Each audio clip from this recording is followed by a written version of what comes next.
All right, welcome to Chapter 5, The American Revolution. We've been working to this point the entire time in class, and we're finally here.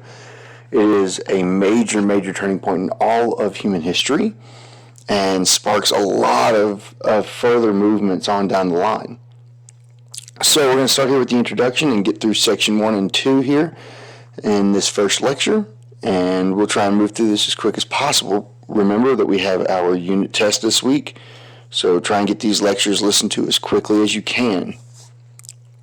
All right, so in the 1760s, a guy named Benjamin Rush, who was a native of Philadelphia, he talks about this trip he took to Parliament. And upon going and seeing the King's throne and the House of Lords, Rush basically said he felt like he had walked on sacred ground with emotions that he could not describe.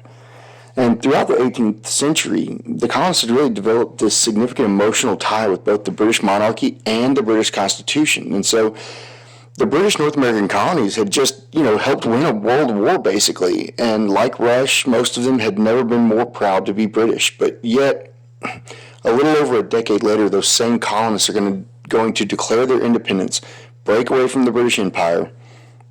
But if you looked at this from 1763, nothing would have seemed less possible than the American Revolution. The Revolution really built institutions and codified language and ideas that still define America's image of themselves today.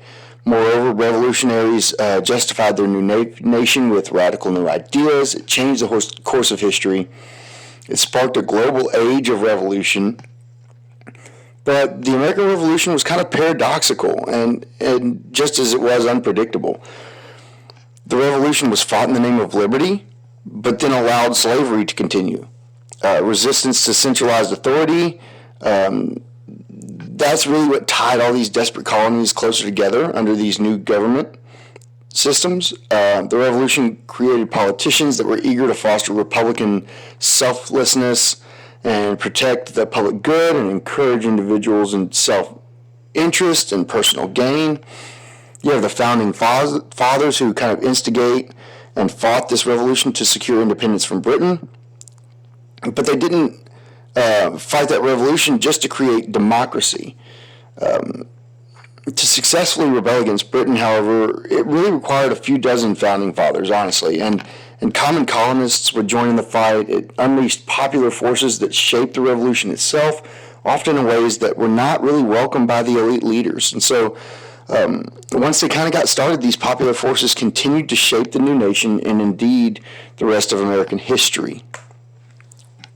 Okay, so now we're going to move into what were the origins of the American Revolution. Now, we talked about a lot of these, so some of this will be review.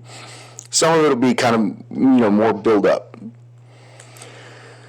The American Revolution really had some long-term origins and some short-term causes. We're going to look broadly at some of the long-term political, intellectual, cultural, economic developments throughout the 1700s that set the context for the crisis of the 1760s and 1770s.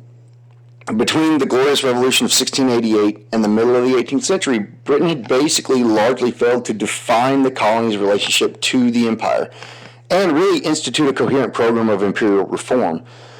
Two major factors that contributed to these failures were, first, Britain was at war from, basically the whole time, from the War of the Spanish Succession to the start of the 7 Years' War. Constant war was really politically consuming and economically expensive.